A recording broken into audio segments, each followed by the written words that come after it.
Behind him stood the TARDIS, the Doctor's time and space machine, which from the outside looked exactly like an old-fashioned blue police box. After their last adventure, the Doctor had promised to try and return Jamie to his own homeland and time, Scotland in 1745, where Jamie had been fighting English redcoats in the Second Jacobite Rebellion before he had met the Doctor. Jamie turned to the Doctor. "This looks nothing like my country. Are we even on Earth?" The Doctor was locking the door of the TARDIS. "I think so, Jamie. The question is, when?"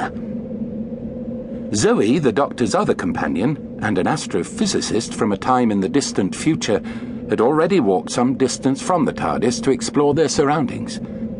She called from a rise in the ground, "Doctor, there's something down here!"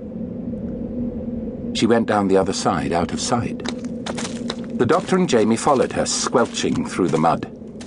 They found Zoe staring at a tangle of rusted wire.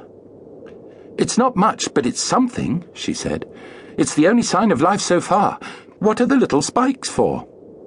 At regular intervals, twisted barbs stuck out from the tangled wire. "Barbed wire," the Doctor explained. "Filthy stuff. Invented by an American to pen in cattle on the range. Then used against human beings." "What's that?" Jamie pointed to an oval-shaped domed object, half submerged in the mud. "A steel helmet," said the Doctor. "I think we have arrived in one of the most terrible times in the history of Earth." A distant rumble of heavy artillery gunfire drifted to them on the breeze. It was followed by a loud, high-pitched whine from the sky. "Get down!" Using both hands, the Doctor pushed Zoe and Jamie into a crater, throwing himself on top of them.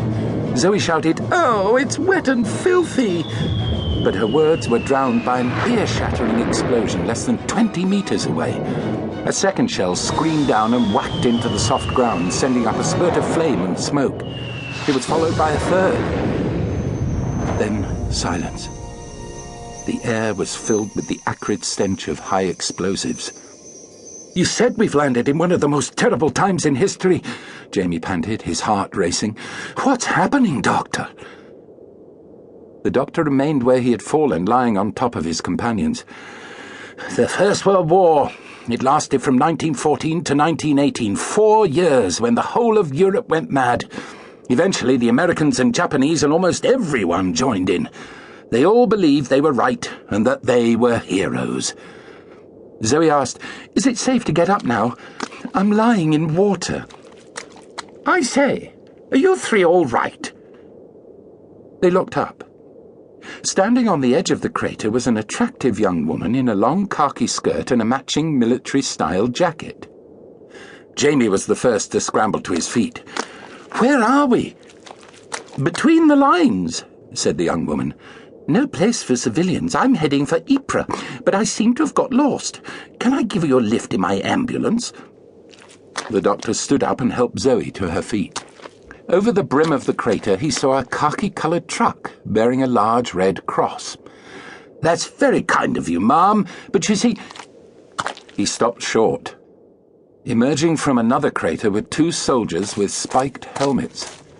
They levelled their rifles at the young lady ambulance driver and at the Doctor. "Hände hoch!" one of them called, the German for hands up. "Oh dear," said the young Englishwoman.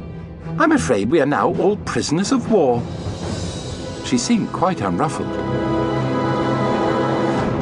The Doctor, Zoe and Jamie sat on the floor in the back of the ambulance as it trundled along a bumpy road through wastes of mud. One of the German soldiers stood over them, rifle at the ready. "Wohin fahren wir?" "Where are we going?" asked the Doctor.